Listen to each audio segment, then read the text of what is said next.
Congratulations to all the finalist teams who have reached this far, and we also appreciate all the audiences who are staying for the grand finals. Before we begin the grand finals, I'd like to appreciate if the audiences can make sure their cell phones do not ring in the middle of the round, and also please not go in or out during the debaters are making their speeches. Having said that, myself, Chung and you will be chairing this round.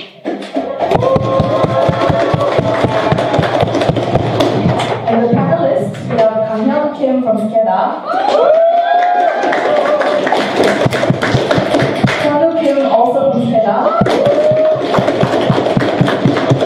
Jiu Kim from SDS, John Chi from SNUDA, Dong Ho from YUU, and Takanori Hayashi from Waseda.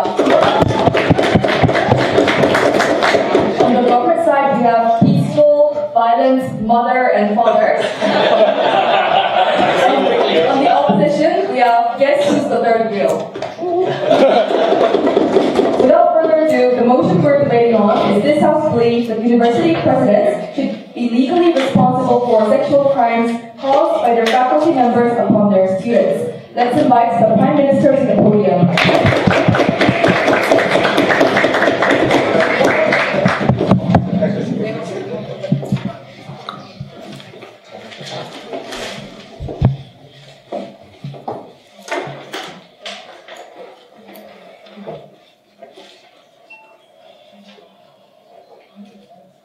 Madam Speaker, we think it's abhorrent and disgusting that the realm of education has been systematically condoning the actions of sexual harassment, degrading female dignity, or male in some instances. So, on this House, we're happy to impose collective responsibility with our model to bring about an actual change. So what is the model that we stand by in today's debate? Firstly, what do we mean by legal responsibility? We would like to clarify, obviously, these presidents will not be charged for actual sex crimes. They will be charged for gross negligence and lack of supervision. The charges will be proportionate to their negligence. So if they expose a sexual crime himself and they have done things like education, informing, setting a cultural norm of not sexually harassing people and sexual sensitivity and whatnot, we would take that as a mitigating factor. If we were complicit in condoning those sexual harassment systematically, obviously he will get more punishment. That proportionality of gross negligence is something that we want to stand by in today's debate. Secondly, we would obviously punish both the actual perpetrator and the president and the perpetrator for directly committing sex crime. We think this kind of notion has been established both in private sphere in terms of corporation, where in civil court cases you not only can sue the actual perpetrator of your boss, but you can also sue the president or the company itself. We also see it in the case of military, where soldiers commit crimes, or when soldiers are liable in certain cases. There are generals who are in charge of supervising the soldier also get responsible legally in that matter. I'm going to bring to you 3 points of substantive in my speech today. Number one, why there is a systematic problem in education realm in the status quo. Secondly, why it's principally justified to impose collective responsibility. Lastly, how we actually bring a change regarding prevention of those sexual crimes. Firstly, what is the problem we see in the status quo? Here we want to analyze the characteristics of sex crime that happen in the education sphere. So let's first characterize the education realm. We're going to characterize 2 things. Number one, the nature of professor-student relationship. Number 2, the nature of president-professor relationship. So firstly, in terms of professor-students, we say inherently there is power imbalance. Because if your professor do not pass your graduate thesis, then you can never get your diploma, Madam Speaker. That's why there's inherent power imbalance when your president requests unfair things like sexual, renting out his oppressed sexual desire. The students cannot usually go against that. But secondly, in terms of analyzing the relationship between president and professor, there is actually a very small circle of nepotism within academic realm, especially regarding prestigious university. And you would know, Mr. Speaker John Chi, regarding what recently happened in your school. So I can't name. I go to Korean University, and I can't name a professor myself, because this video is filmed and it's getting me in trouble. Madam Speaker, in my major political science, there's this Mr. Kim professor who constantly makes sexist jokes and students complain about it. He never gets any penalty because he's direct junior of the president of Korea University. We think those systematic problems exist regarding the power imbalance balance and academic nepotism. Therefore, in order to balance that out, we need a systematic approach. No, thank you, sir. Now. But let's analyze the characteristic of sex crime. We think the inherent characteristic of sex crime is that it relates to human relation. Sometimes it's arbitrary and personal, whether you're being sexually degraded or not. That is exactly the reason why presidents or professors enforce and impose unfair burden on their students, that they were just making a joke, that they were being friendly to those students. We think those things are abhorrent and disgusting, and side opposition is condoning that action, actually, you know, like throwing away the responsibility to supervise and set up a responsible sexual narrative in that education sphere. Let's go on to the second argument. No, thank you, sir. So in order to balance out this systematic problem in education realm regarding sexual harassment, we need systematic approach. How do we do that? By creating a collective responsibility. I'm going to talk about why this is justified and what is the role of the president inside the university is. We think the role of the president is actually significant inside education realm for two reasons. Firstly, they're in charge of hiring people and dealing with human resources. So it's actually your legal responsibility to not hire someone who would seem like they will make sexist jokes or like sexually harass the graduate students. This is for you, Lynn. But moreover, we think secondly, they have the responsibility in terms of setting the cultural tone within that school by implementing policies, for example, informing about the repercussions of sexual harassment, educate their faculty members clearly and properly so that they won't resort to sexual harassment or even sexual jokes to that, student. We say that when these things are not done properly, when supervisions and regulations are not done, that is when the culture of sexual insensitivity happens, and that is when academic nepotism overrides people's incentive because they are confident that these instances will be well defended by the support network that they already have regarding academic nepotism in that school, Mr. Speaker. Anyone?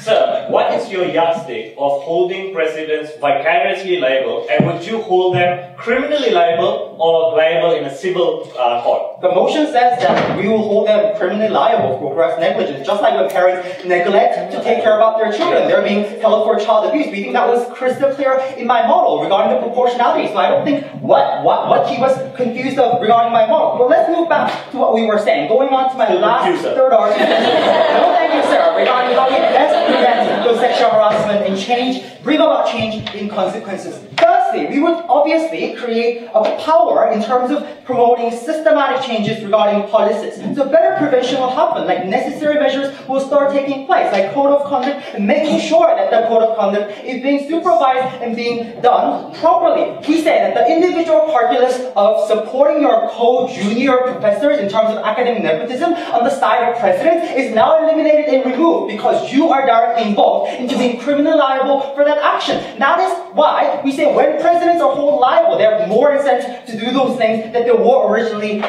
capable of doing and originally, responsible of doing. Secondly, we establish a cultural norm, Mr. and Madam Speakers, about sexual awareness and sensitivity. And this not only applies to professors, but also applies to students. Now, when professors make sexual jokes, students will more sensitively respond to that because now they know that they got the back of the legal support and the systematic approach and the cultural normalization of those sexual sensitivity. But finally, Madam and Mr. Speaker, we say that we make it easier for victims to go back to school, because what happens right now is that those victims cannot go back to school because of the stigmatization. When the victim understands that the president has changed, therefore the culture of school is likely to change from that negligent president to this new president who will probably be responsible and you're out of order. Probably be responsible, Madam Mr. Speaker. We think that is much better for victims to go back to school. The risk that we take here is destruction of the career of the president. But the trade-off is that the life dignity of victims. And when these two things are on the trade-off, we're happy to give our support to the life dignity of women,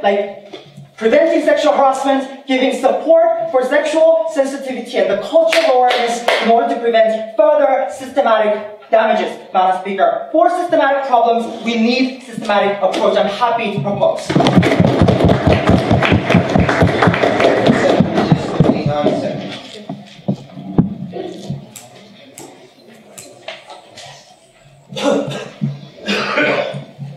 Thank you, Prime Minister. Let's invite the leader of opposition to the podium.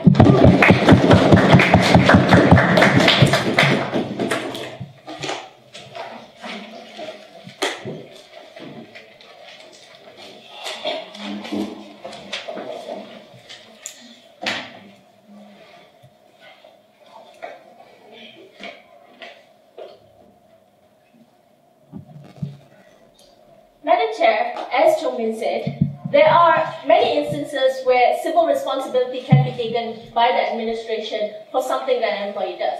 And that's exactly the status quo that we're defending. Civil responsibility is already there as an option. Now, why do we think that taking a step further to criminal liability is going to harm the situation? We think that if there is all these problems, that Chung comes up and says that there is gross negligence on the part of the president, he can be sued in civil courts. So if that's the case, sue them already, right? But why does he have to take criminal liability for an act and a crime that he did not commit? And that, we think, is the biggest problem. Few points of rebuttal on Chung Min's side. First of all, is the nature of education and how, it's a big boy club and all these other issues. We think that that's exactly the point. That this kind of, the nature of how universities work is personal in nature. It's much more personal. I'll discuss this later. But point being, it does not, or having criminal liability is not going to be able to really change that situation. And I'll discuss this impact even further. But secondly, this impact on how you will achieve better regulation and code of conduct, and all these things, we think that that's status quo in universities. And as Chung pointed out, the very fact that universities are taking a lot of flack nowadays because of these sexual transgressions, universities are on a trend to start changing their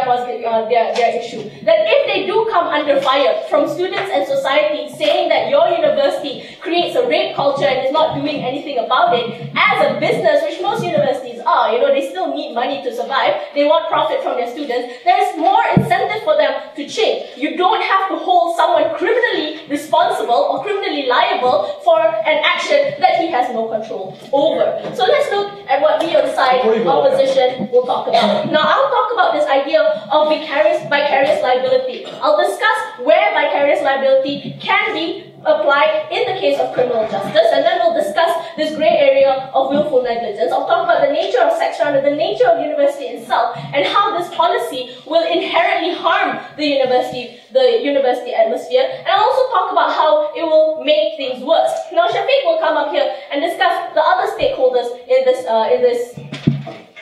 debate, essentially like student relations and the presidents themselves. Before I go on. There are 4 cases of these kind of abuses in Korea University, 2 in Seoul National University, all over the world. Where is the outrage from these schools? Where is this notion of active change? Look, the fact that you're saying that these things are happening, and there is public outcry, and the fact that professors who have been charged are put in jail shows that there is action taken, right? That it shows that there is criminal responsibility as well as criminal responsibility that is taken within these universities. What do you want the university to do? Like throw up their hands and say, oh, all of us are rapists and therefore all the professors should be put on a tight leash? We think that's a bit too much, right? So let's look at where we think vicarious liability has to lie. We think it only lies when there is a direct order from the superior to commit the act. And then where the superior is complicit in the crime or abetted the act, because making a sexual joke in class is not a sexual crime, right? So we're talking about criminal actions where it's rape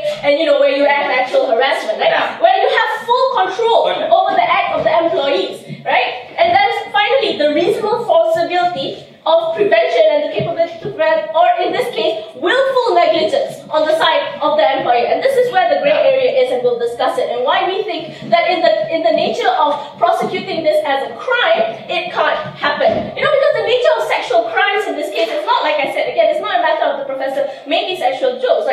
This is a crime. It means that there has to be a violation on the student's half, right? So it's normally private in nature in terms of relations and in the spaces it occurred. To expect the professors to actually be able, the president of the university to be able to police the actions of these professors is, in that sense, actually is ridiculous, right? Because a lot of the times we all know that student-professor relationship is sensitive. People frown upon it. So if the professors do want to do something like this, they would do it outside university compounds, right? They would go outside and they would go beyond their means in order to hide this, because they know it's a crime, and they know that more than that, the university, there's eyes around the university campus. So to think that the president in this case would actually be able to willfully create an environment that allows for sexual crime to happen is ridiculous, right? But more than that, if everything that they say is going to happen, right, we'll make the president liable, we'll make all these better policies that's going to help protect the student is going to happen. Essentially what you do is you're going to create a very invasive type of vigilance, right? To make sure that nothing would come out of that nothing would happen, or that these professors have are pristine, clean, and amazing citizens, right? But that's really hard or almost impossible to do, because the nature of university relations in itself, as Chung has pointed out, is much more personal, right? The academic environment is not just the professor in the class making sexual jokes, but it's also student-professor collaborations. You work many, many hours with professors. Like, I don't know how many hours I spend in my thesis advisor's office, just me alone. Like, what do you expect the president to do if the professor wants, like, if a professor wants to violate their students, right? Research collaboration will be halted. You know, you won't be able to form the kind of research work that you want, and you know, it's not going to be feasible in any way. Right? So the final harm, and which we think is the most important point, with the fact that the president now has his ass on the line, we believe that, as you pointed out, the nature of these universities generally are a big boys club.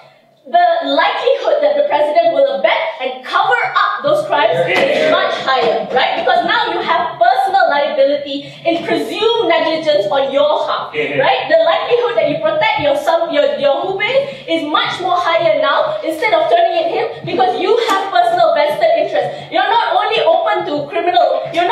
open to civil lawsuits, you know, which we think as status quo is already a problem. You now have a criminal record that you have to uphold. So essentially, you have to prove to us that all these amazing things that you want to happen is not happening in the status quo when public outcry occur in instances of crime. Because we tell you that universities today, as they've pointed out, is taking a lot of flake for the conditions that's happening. And we tell you that with the status quo, things are changing, right? Just because Seoul National and because Korea is a patriarchal society doesn't mean that the rest of the world is like that. But more than that, what happens in the reverse? If you are holding personal stake, I'm more likely to cover up my ass and my junior's ass along with it, because I don't want to go down.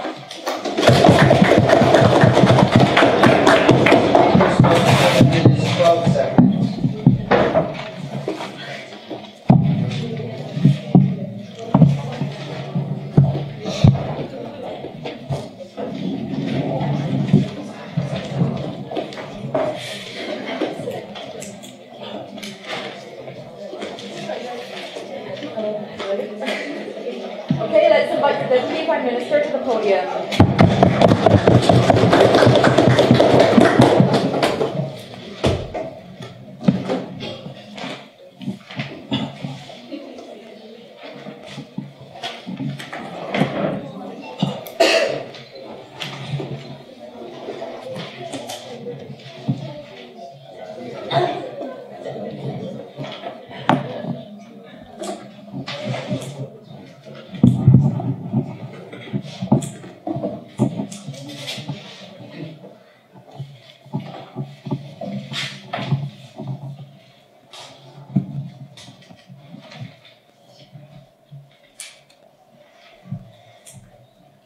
Having spent a large part of my life teaching in universities, ladies and gentlemen, I have some unique insights into this issue. Not as much as Jen, though Jen has the real unique insight, if you know what I mean. So that's why I think they put this motion number one. But I'm going to tell you why. It ends up with sex crimes and largely with society, that it's very easy for us to say that one person did something terribly wrong. That no one else could possibly do it. I wouldn't do that. My friend wouldn't do that. My third speaker wouldn't do that, right? But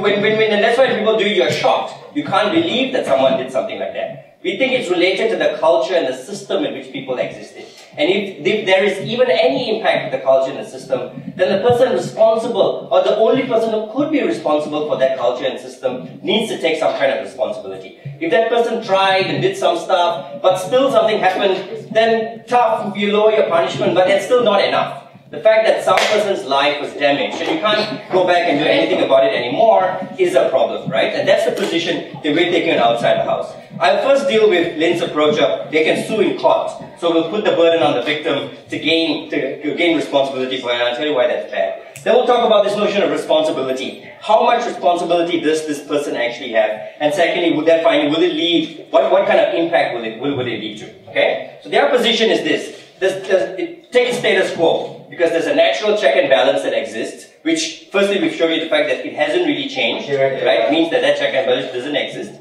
But I will talk about in my extension the nature of education, and particularly within education, why this is terrible, given the huge demand to get into Sky. People do pretty much anything and swallow anything to get into Sky. I think that's a problem. Right? But she said that people can just sue. Look, we'll sue. And I think there are 4 problems with that. Firstly, it puts more pressure on the victims. Now he's saying the onus is on the victim to take that other person to court and to explain and do all that other stuff. We think that's a terrible thing to say. This is a person who suffered. If anything, we need to do something extra for her. But secondly, you also send this idea that's all about how much money you can pay. If I can sue you and buy it out, then that's fine. We think that's wrong. It needs to be criminal. Thirdly, it needs to be criminals, or beyond the money part, to send this powerful message that that person did an act that is criminal, and that person needs to pay on a criminal sense. And finally, we think this is an act against everyone. And that's the reason why some things are criminal, right? It's an act against the state, act against society. That person let everybody in the school, every woman in that school, I'm not yet late, everything. That's why this thing needs to be criminal. The civil liability stuff is just not enough. But secondly, is this person at all responsible, right? Are they responsible on any level? We did a lot, and this is where I think Jubin provided a lot of analysis. No, thank you. He said that, look, it's collective. A problem. There's a part of it. Yes, that individual did something wrong, but there is also a collection, there's a culture. He talked about the role that person plays in setting policies and hiring and development. There's a lot of funky analysis there, which we think was ignored, right? And now he said no. So we think there is some kind of responsibility.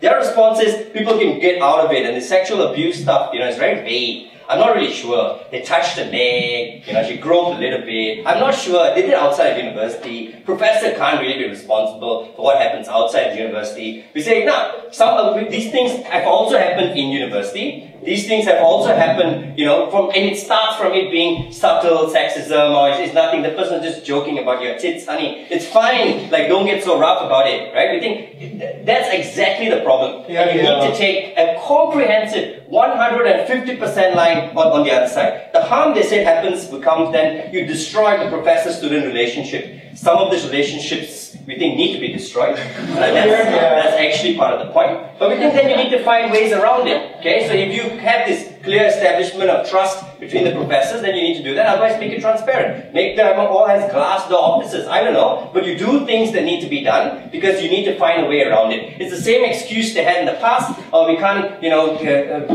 give secretaries all these other rights because the business and the voice would get affected. We think that's unacceptable, right? It's unacceptable to say we can't do research. Therefore, we need to have more privacy and intimacy. That's just not it. Before that, yes. If an entire system and culture exists so pervasively the way you say it, how do you expect one person to change this entire system? We think it starts with that one person. If you think this one person cannot make a role and impact, we think you should fire that professor, the president, and get another one, right? A person who can do it. Look, then you hold the general in charge of the army. It's systemic. There's a chain of command. Okay? If you're saying the president, I know you have a lot to discuss and talk about. You have prep topic for this speech. If the president can't make that change, then nobody can make that change. We think it has to start with the president, and this is an analysis Jubin provided you on their role in terms of their leadership. Work on your arguments.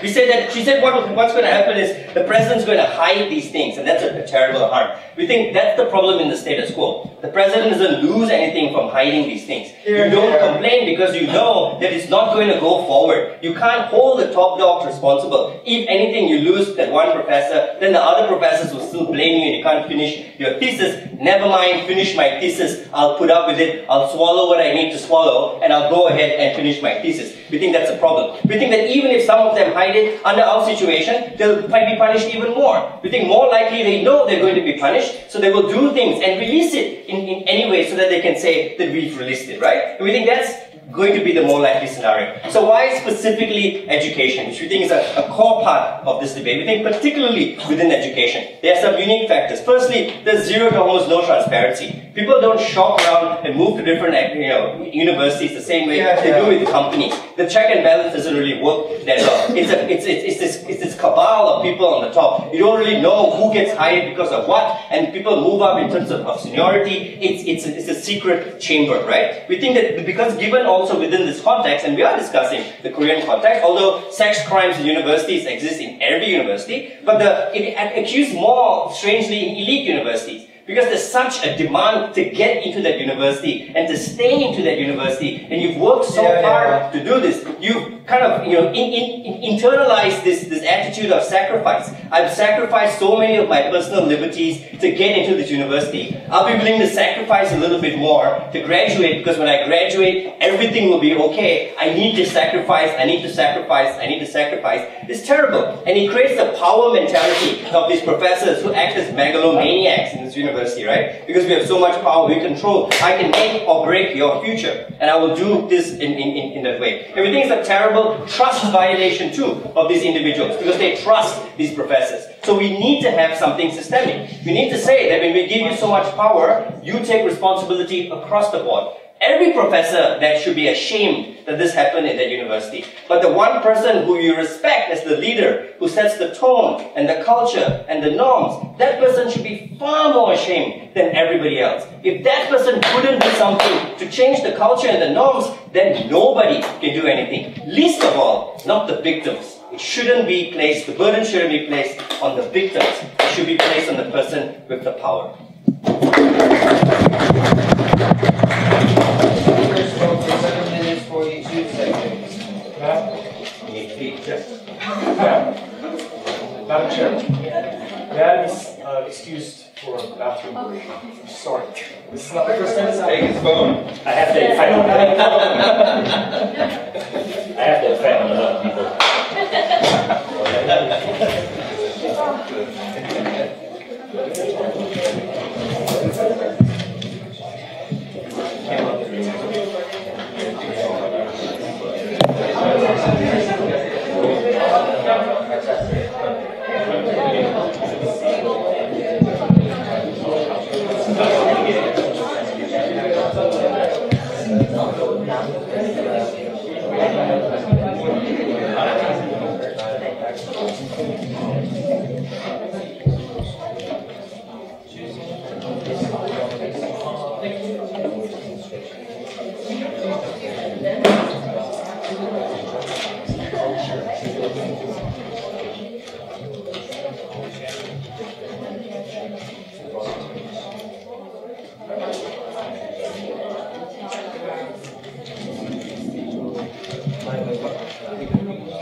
Half-time show.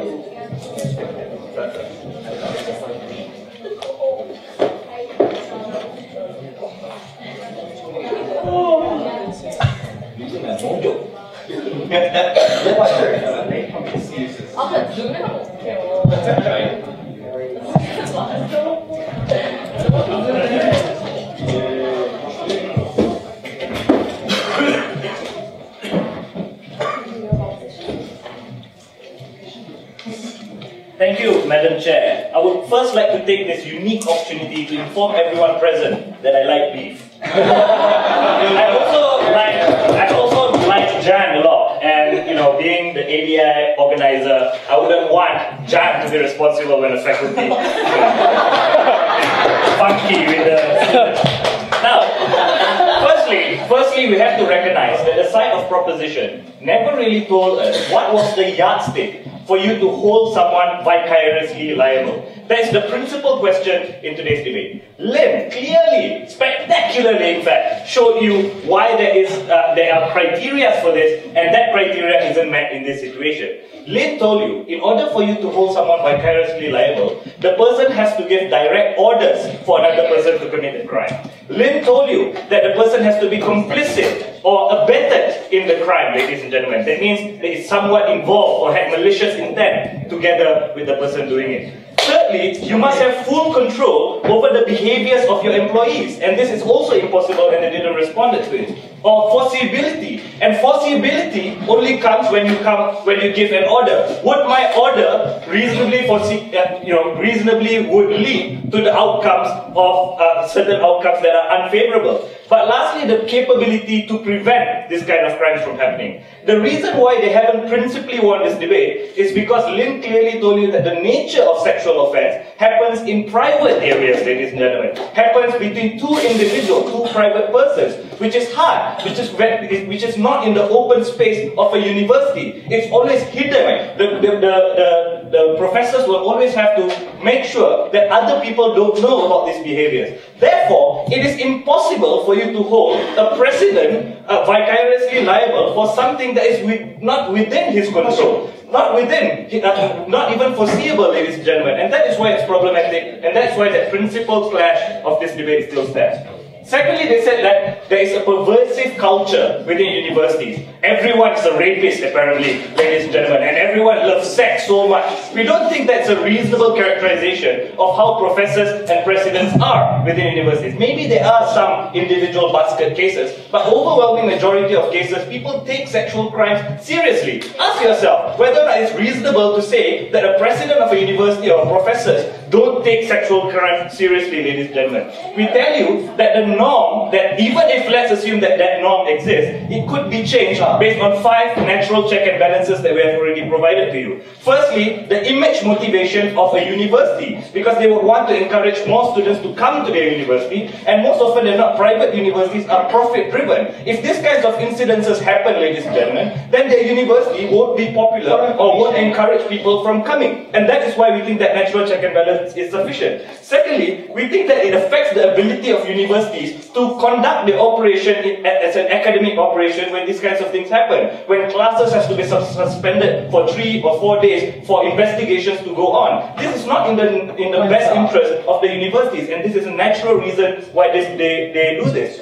Thirdly, universities have rules and regulations as well that they enforce, ladies and gentlemen, with the security guards. When I go smoking somewhere, the Chung guard will come and tell me not to smoke. These kinds of things already exist within universities. Thirdly, we think that we already hold the professors liable, ladies and gentlemen, which means that there is deterrence for other professors in order to do so. That means the culture also changes once one professor is held criminally liable. But lastly, we think that you can still hold presidents under civil liability, ladies and gentlemen, and we think that is enough to change the norm. Logan went on to say that the norm can be changed, but civil liability is worse because you put the burden on the victim. 3 reasons. I do this for a living. I'm a lawyer, ladies and gentlemen. Let me tell you, in cases of negligence, ladies and gentlemen, we don't think that only the victim has a locus in the case, which means that any person within the university or university staff, in the case of negligence, can hold the president liable, because negligence in a university not only affects the victim, but affects everyone, ladies and gentlemen. But even if that's not true, even if I'm not a lawyer, ladies and gentlemen, what happens normally is that students normally group together and have class action lawsuits against professors, ladies and gentlemen. And we think they are not burdened because there are other people like that. Or even if cost is an issue, class action lawsuits covers that. But also there are other NGOs that volunteer to help victims of sexual crimes, ladies and gentlemen, in order to do so. I know I'm clinching the debate and they're distracting you with hand gestures, ladies and gentlemen. Don't be swayed by that. Okay, before that, okay, from that. Okay, you're saying that you can't seek responsibility or any evidence because it's so private, then why do you support status quo? Which also in civil cases need to seek liability and responsibility and evidence to actually pay off. Yeah, it is a balance. It is a balance, ladies and gentlemen. In a civil case, you don't hold someone strictly liable when something happens. You will still have to investigate. You will still have to prove your case in court, ladies and gentlemen, and prove negligence. They are holding someone strictly liable when something happens, and that is problematic from that side. 2 arguments from my speech. Firstly, the psyche of a victim and how this policy affects victims, and secondly, the nature of precedents and why this will affect the university as a whole. Firstly, psyche of victims. We have to understand that it is fundamentally difficult for a victim of sexual crime to come forward and report incidences of sexual crimes between them and their professor because of the power imbalance, ladies and gentlemen, because they fear that their grades might be affected if they report. What happens if you include another powerful person within that sphere? We think that it will discourage more sexual crimes of victims of sexual crime from coming forward to report, because now they know not only their professor will go to jail, their president that they like will go to jail too. That is problematic because it deters more people from coming out and reporting, ladies and gentlemen. But secondly, we think it will be far worse for the victim in terms of its guilt, right? I I reported someone, and then my president that is innocent also goes to jail. She will have to live with that, ladies and gentlemen, that she is responsible for putting someone in jail when that someone didn't even commit that crime. We think that's problematic to put someone in that position. Lastly, we think that the person who makes this report will be vilified within university because she is responsible for putting an innocent person to jail. What happens is her friends will discriminate her, other professors will discriminate her because they feel that she is responsible for ruining the career of a president, ladies and gentlemen. But lastly, it is not easy to find presidents. These people are academicians that have contributed a lot, they are qualified, they are experts in their field. You put them to prison, you can't just replace another person, ladies and gentlemen, because they have to be familiar with their job, they have to be familiar with the university. So if all these things happen and the president goes to prison, it harms the ability for the university to function effectively, and that's problematic as well. We have given you so many reasons why this is a bad idea. Not only we went on the principle ground, but we have shown you a lot of practical harms that comes about from this policy. We supremely oppose. Speaker spoke for 7 minutes, 37 seconds.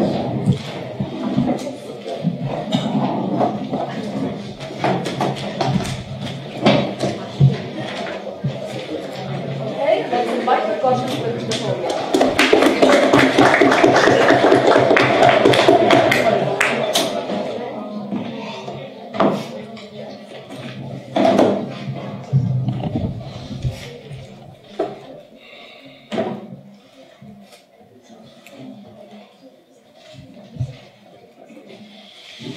Madam Speaker, I don't usually say shame in debates, but today I must, because when Shafiq comes up here and says that if you put this man in jail, innocent man in jail, you will ruin the function of the university, as if the function of a university simply lies in giving degrees. A function of a university should also extend of protecting their students. A function of a university goes beyond having to shut down a class 3 days. A function of a university must extend to the point where you provide a safe and academic environment where all people can seek education and get what they need, and then at the same time do not get harassed and sexualized and objectified in the process. That is also a function of the university, and that function finally lies with the person that is in charge, which is the president. We as the proposition will provide you with 3 clashes, but before that, several rebuttals. We first have this problem where the second speaker not only has an argument of his own, but just rebuts for 7 minutes, but also is not engaging with those 7 minutes of rebuttals. Because he says that there are checks and balances. You know, it's a profitable organization. You keep on raping kids, kids won't come. Which is a non-response to my second speaker's whole argument, which states that there is a unique condition in educational prestigious universities. People sacrifice. People know that there's prestige. It goes beyond providing the best professors. There's also a name value that is attached to universities. You're not responsive to these kind of aspects. You know, in the end of the day, people still come. So unless that you have systematic murders every now and then, like Hogwarts, and you have every year people from Slytherin die around, you will not have that effect and check and balance happening. I have 3 questions. Number 1. Before that. No. You have a chance. Number 1. What makes systematic change better? Having the person that can change have skin in the game and actually proactively look for systems that will practically stop these things from happening compared to just simple minimum regulations that the government tells you, or not, or these check and balances for. Second, we will also explain to you in the second class that we believe that the academic integrity of these universities are also marred because there is no response whatsoever from the dynamics of professors and students, of presidents and professors, of nepotism and protection and what so forth. And third, I'm doing my class. Wait a second. The third class will talk about also the so-called after impacts. Would there be more hiding or less hiding? Would there be more reporting or less reporting? Will there be more security or less security? But before I go on, oh, you're sitting. Okay. First up, we see a problem when you have a situation where at best this person has something like deniability. I didn't know what was going on. If you're a person that's supposed to be responsible for an organization, then why are you there? Your role is to take responsibility. That's why you're getting a paycheck. Please sit down. You're supposed to be making these systems where that doesn't happen. Now they keep on talking about willful negligence. In the case, their current paradigm also doesn't punish them for willful negligence. I don't want to care. Still doesn't end up them in jail, so deal with that. But second of all, we also talked about gross negligence. Now, gross negligence, I might not be a lawyer yet, but I still also do know my law. Gross negligence is when the law recognizes that a certain job requires you to take certain precautions, and when that precaution measure does not fit, and when the harm that you should have prevented does happen, you're also liable. That's what gross negligence is. We're expanding the currently existing system so we believe that now presidents should also be responsible within their capacity to protect their students from being harmed and marred and raped by their professors. This is a system that we believe that will only happen if your skin, whenever a student gets raped, that is more incentive for me to actually do investigations. Because we also know who these professors are. You're responsible for hiring them. You're responsible for giving them promotions. You also know who's the pervert. You also know who's the person that won't touch a fly. You also do more precautions. You're more aware of the things. There's escalation. And there's one thing from a professor to say, chill your tits, girl, and then actually touches it. When that happens, you know it's a warning sign. You act upon it before the actual crime happens. We constantly told you that there's a requirement for proactiveness. Currently, the paradigm only is reactive, and the blame is solely gone for one person that is the actor. Something bad happened. It's unfortunate for you. But it's not going to happen again because we have no culture. Not all men hashtag. This is basically the problem that women all face, isn't it? But there is a culture because we told you throughout the case that there is a culture of negligence. There's a culture of denial. There's a culture of, well, maybe, like Lynn said, maybe you were staying in the room with the professor a little bit too long. We see that there is a problem here, and especially when the president not only tangibly can make laws, but also intangibly create a culture. Do not do that. You do that one more time, I will screw you up. I will make sure that your life is as miserable if you do that again. That power to hire and fire and scare those people in this dynamic where in the professor-student dynamic, there is no other hierarchy. There is no dynamic. There is one person, this megalomaniac does fear. It's the person that still holds on to their tenures and also the person that can penalize them. We believe that person needs to be jointly responsible because if you did not do so, that is why that woman is raped. You are also partially liable for this. Right, so that pervasive vigilance will now make the president fire professors before they even do anything because he's worried about I think you should do so. If there is preponderance and highly likability that this person left alone will rape someone, that is your job. Second, we also believe that there's a problem with this whole thing about checks and balances. We already explained to you, but just responding once again. We already told you in the second argument that checks and balances don't happen because it's not purely a profit-motivated corporation. In a corporation, small changes in prices, small weird changes in advertising, changes preferences of people. Universities are by definition, because of their long traditions and their stature within society, have immunity from this. It's not only because the professors in Harvard are the best that people go there, it's also the name value and the social status that they have. Therefore, you will not be responding. You might be going to the most horrifically sexist place ever, but you still have a Harvard degree. That's what women sacrifice in that process. Also, my second speaker constantly told you, because of this power imbalance, women just swallow whatever they have to. Yeah, it wrote me once or twice. It's just 3 years. It's just 4, maybe 7 if it's a PhD. But I'll endure. I endure more. That is the kind of victim blaming and also the push of the burdens of the victims themselves. We also told you that if this is a problem, initially, first of all, responsibilities will be found in the courts. But we're also model set that will also look into the precedent of how negligent that person is. You're saying they'll automatically all be punished. No, we said that first, get the professor, and then see how complicit the president was. You need to be punished for one reason. You need to be punished for one reason. The crime happened. A woman was raped. You can't say, I don't know. But we will agree on the degree of control of that punishment. We will mitigate. But there is one thing that needs to be understood.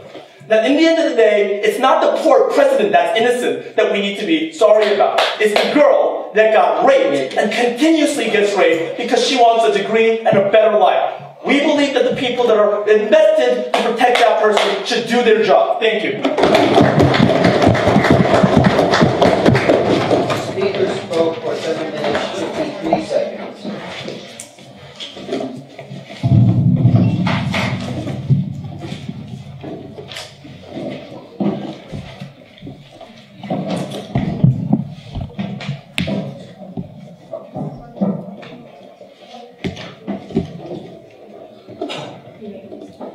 Chair, I love being a professor in Chung University. I love being a student in our school, Seoul University. That's why I have more unique insight.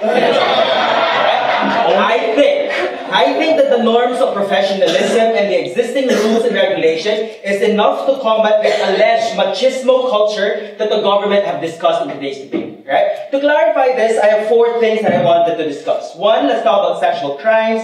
2nd, let's talk about the university's, the environment in university. 3rd, let's talk about the president, and lastly, let's talk about the last stakeholder, the student. So first things first, let's talk about sexual crimes. It was so really funny how Junbin wanted to start the discussion by simply limiting the discussions to, like sexual jokes, right? But nonetheless, assuming that he wants to expand it really to sexual harassments, we think that the existing code of conduct is enough already because they need actually to prove that the president promote this culture of sexual harassment, right? Because up until the last speaker, this was not proven on their side. We've already discussed the code of conduct, the rules and regulations are already existing. There is even a norm that actually tells everyone in the university, like professors, that you do not sleep with students, right? That's why our friends, professors, sleep with students who are not in their school, right? In order to avoid these things. But the point there is, you must not be able, there is a norm already that discourages all of these practices. But what did we talk about with this when it comes to this topic? We've discussed to you the concept of vicarious liability. We've already discussed to you that in order for you to prosecute someone criminally, they must be the one who directly gave the order. That they're really complicit when it comes to these particular crime.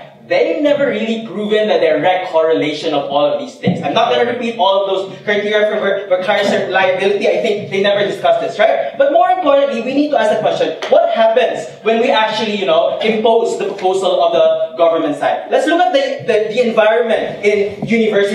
We were, after this, we've already discussed to you that when you talk about university, right, the work atmosphere there is very different as compared to corporations that Junbin wanted to, compare a while ago. We think that, professors work in closed space offices. Sometimes they work at home. And this is very different when it comes to, like how corporations can be liable since, they have open offices like factories and whatnot. The idea here is that it's very difficult to police all of these activities of the professor. But what happens if you try doing it, right? Now, it's very important for us to analyze and factor in the atmosphere, the academic atmosphere right now. We've already discussed to you that the problem with their proposal is that it would prohibit the freedom and space necessary in order for you to carry out your job as well as the other obligations in the university. Since the relationship is very personal between the professors, their teaching assistant, their research assistant, because these people need to collaborate, right? In order for them to have a better output. But what happens if you impose their proposal? Now, what happens there is that it would disrupt the relationship. Now, in order for the president, to make sure that they would be preemptive in doing this, they would pass judgment on the relationship of the teacher and student in order for them not to be liable in the future. So you see how you disrupt this kind of peaceful relationship that is very important for the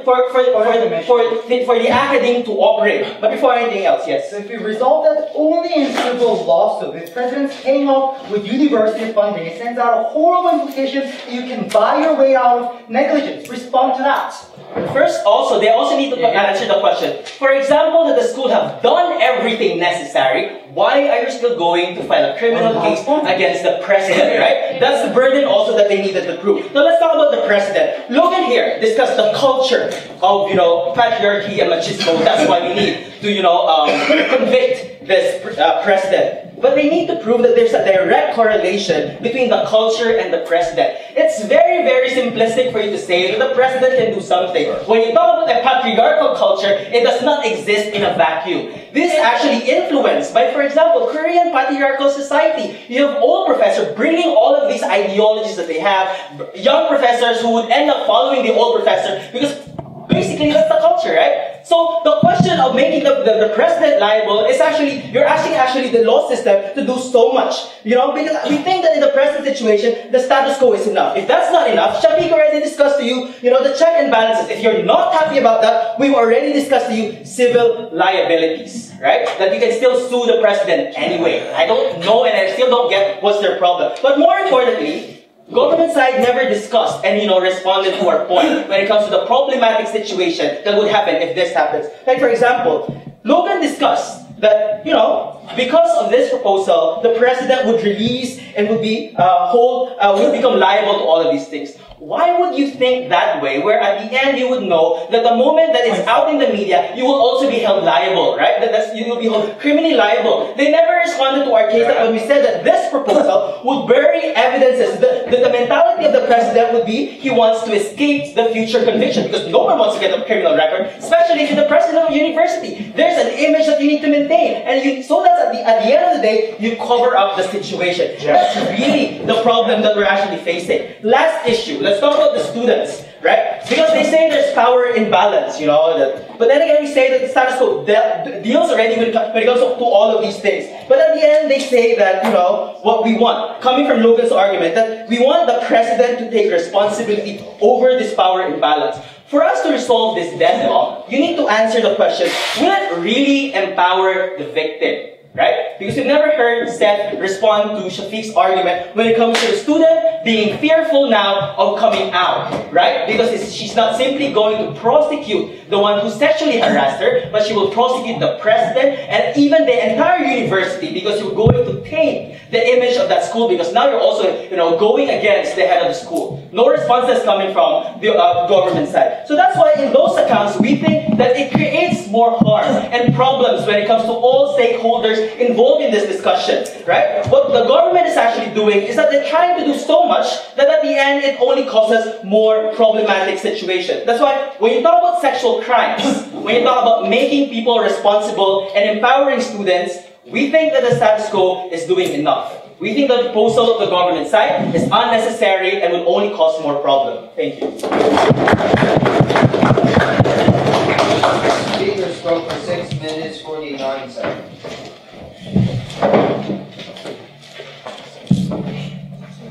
Okay, let's invite John to respond.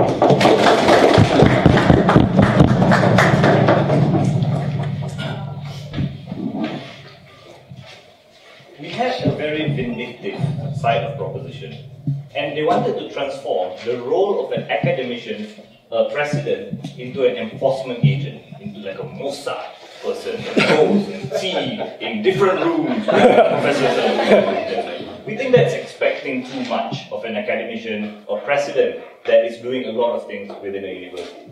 Now let's first start with a lot of things that the side of proposition did not respond to in today's debate, and this is fun. This is where we're going to win this debate.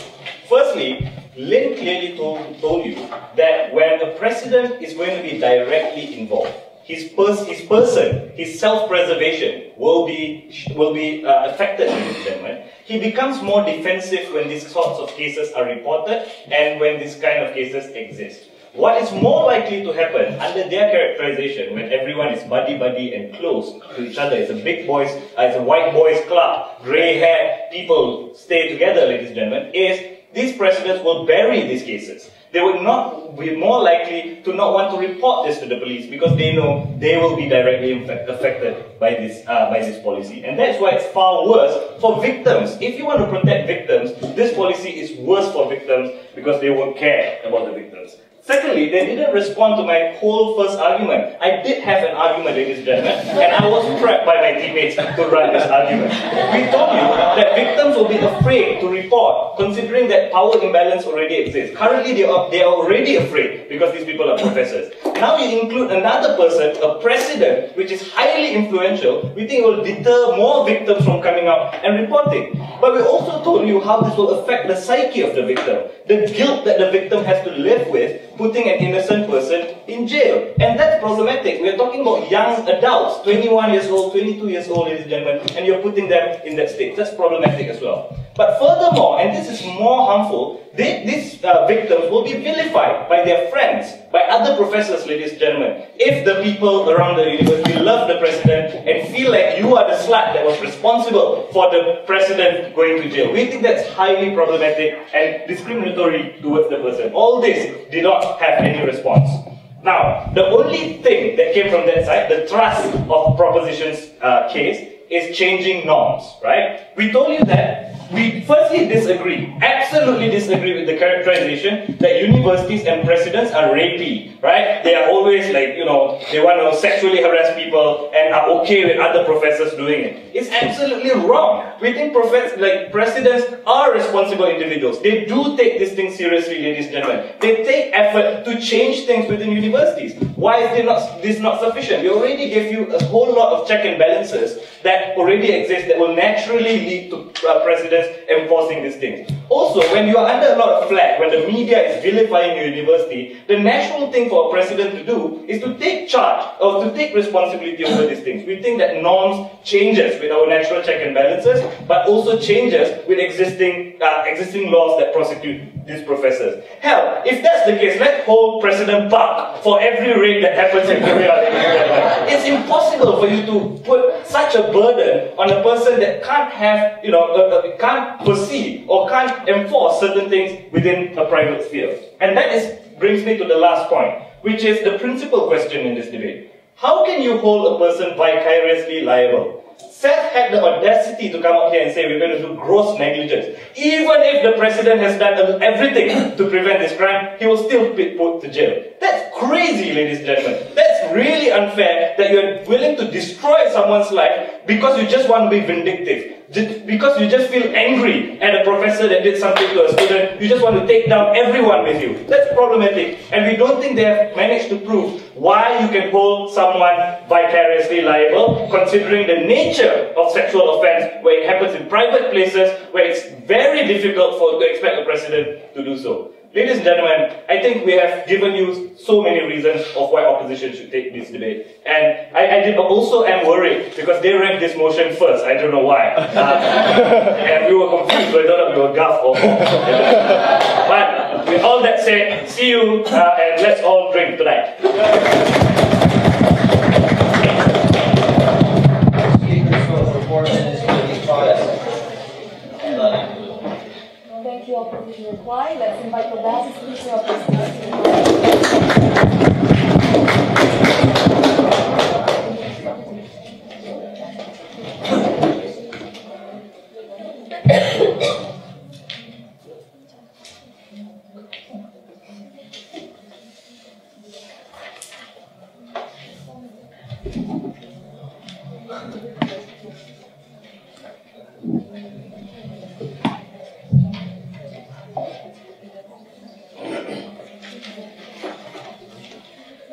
We both ranked this debate first because we have a different understanding of the context of the problem. We think it's pretty bad, they think it's not so bad, right? Because they think it's not so bad, they think like, it's okay, let's not blame this person. We think it's really bad. Maybe we are a little bit paranoid, or we think that's what we need to be. Because it's happening. If anything, that it's happening and it's consistently happening. And that's the context that we painted to you. We talked not just about education and stuff in general, we talked about the context here in Korea. We gave you an example, right? We have 4 cases in one university, 2 in another. These are the elite universities. These are the universities people kill themselves if they don't get into. Think about that, right? That's the extent in which they want to get into these universities. So he's right, probably not all these professors are like rapey, but at the same time, they're not all highly distinguished moral people, because otherwise none of these issues will be happening. Okay? So let's look at the best case and the worst case. And I'll talk about under their best case, why it's not going to, this won't be a problem, or the harm's not going to play out, but more likely on the worst case, why we need to approach in our philosophy, right? So let's look at that. They say, like, let's take this worst case approach. The status quo is enough, the norms have been set, okay? So we say, if that's the case, when you apply our model, nothing's going to happen, right? Because nobody's going to get punished, everything's going to be fine.